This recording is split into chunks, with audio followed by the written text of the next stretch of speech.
Welcome to our channel. Today we how to register with Webflow CMS for scalable UI components step by step clearly.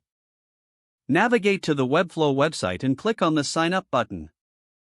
Fill in the required information, including your email address and password. Confirm your email address by checking your inbox for a verification message from Webflow. Log into your Webflow account once your email is verified. On the dashboard, click on the New Project button to start a new project. Choose a template that suits your needs or select blank site to create from scratch. Once your project opens, access the CMS section from the left sidebar. Click on Add Collection to create a new CMS collection. Name your collection based on the type of content you plan to store, such as blog posts or products. Define the fields. Once all fields are set up, click on Create Collection to finalize it. To add content, click on your newly created collection and select Add New Item. Fill out the fields with the relevant information for each item. Repeat this process for all items you wish to add to your collection. Now return to the main designer interface by clicking on the Designer tab. Create a new page or navigate to an existing one where you want to display your CMS content. Drag and drop a collection list element onto the page from the Add panel.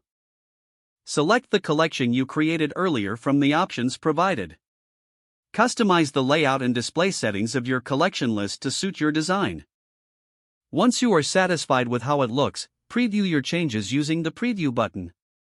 Finally, save and publish your project to make your CMS content live on your site. If the page does not load, refresh the browser or try again in a private or incognito window. Make sure you are using the correct email address, then retype it carefully to avoid small typos.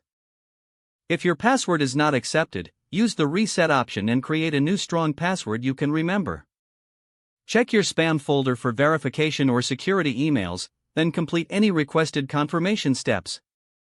Enable two-factor authentication if available to improve account security and reduce unauthorized. After signing in, review your profile details so your contact information and settings are accurate and current.